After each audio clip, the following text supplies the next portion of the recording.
সুধী বৈষ্ণব ভক্তবৃন্দ, প্রণাম জানাই আপনাদের চরণে, ভক্তিপূর্ণ প্রণাম। আশা করি সকলে ভালো আছেন। ধারাবাহিক অনুযায়ী আজ আমরা শ্রীমদ্ ভগবদ গীতার ২য় অধ্যায় ৪র্থ নং শ্লোক শ্রবণ করব। আসুন আমরা সকলে মনোযোগী হই। অজ্ঞানতিমিরান্ধস্য জ্ঞানাঞ্জন শলাকয়া চক্ষুরুন্মীলিতং যেন তস্मै শ্রীগুরুবে নমঃ। ওম শ্রী পরমাত্মনে নমঃ। ওম শ্রীমদ্ভগবতে শ্রীগীতায় নমঃ। নারায়ণং নমস্কৃত্য নরং চৈব নরোত্তমং দেবীং সরস্বতীং ব্যাসং ততো জয়মুদীরয়েৎ। মুখং করোতি বাচালং পঙ্গুং লঙ্ঘয়েতে গিরিম ইয়ৎকৃপাতমহং বন্দে পরমানন্দ মাধবম। ওম শ্রী পরমাত্মনে নমঃ। ওম শ্রীমদ্ভগবতে শ্রীগীতায় নমঃ। শ্রীমদ্ভগবদ গীতা ২য় অধ্যায় সাংখ্যযোগ, শ্লোক সংখ্যা ৪।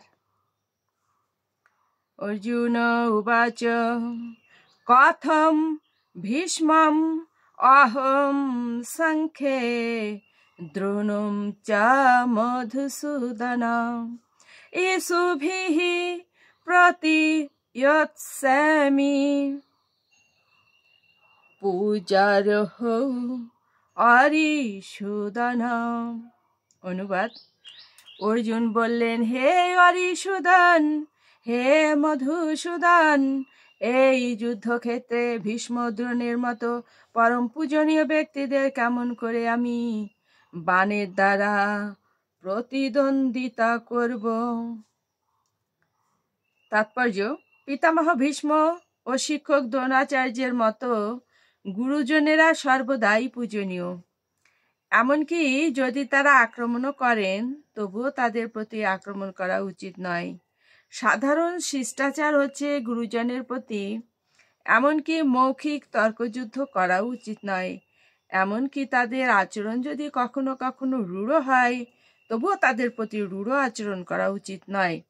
তাহলে তাদের বিরুদ্ধে প্রতি আক্রমণ করা অর্জুনের পক্ষে কি করে সম্ভব?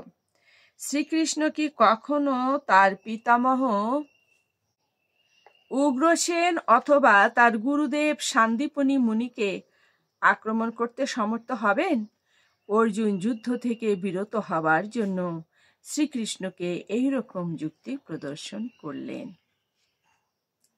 সুধী বৈষ্ণব ভক্তবৃন্দ, আমরা অর্জুন যে ভগবানের সখা এবং পরম ভক্ত, দেখুন ওনার কথোপকথনে আমরা বুঝতে পারলাম যে নীতিজ্ঞান ওনার ভিতরে কতটাই অচল এবং অনড়। গুরু ভক্তির প্রতি ওনার কত শ্রদ্ধা। তো সুধী বৈষ্ণব ভক্তবৃন্দ, আমরা এমনিভাবে শিক্ষা গ্রহণ করব। অবশ্যই গুরুজনের প্রতি ভক্তি প্রদর্শন করা উচিত।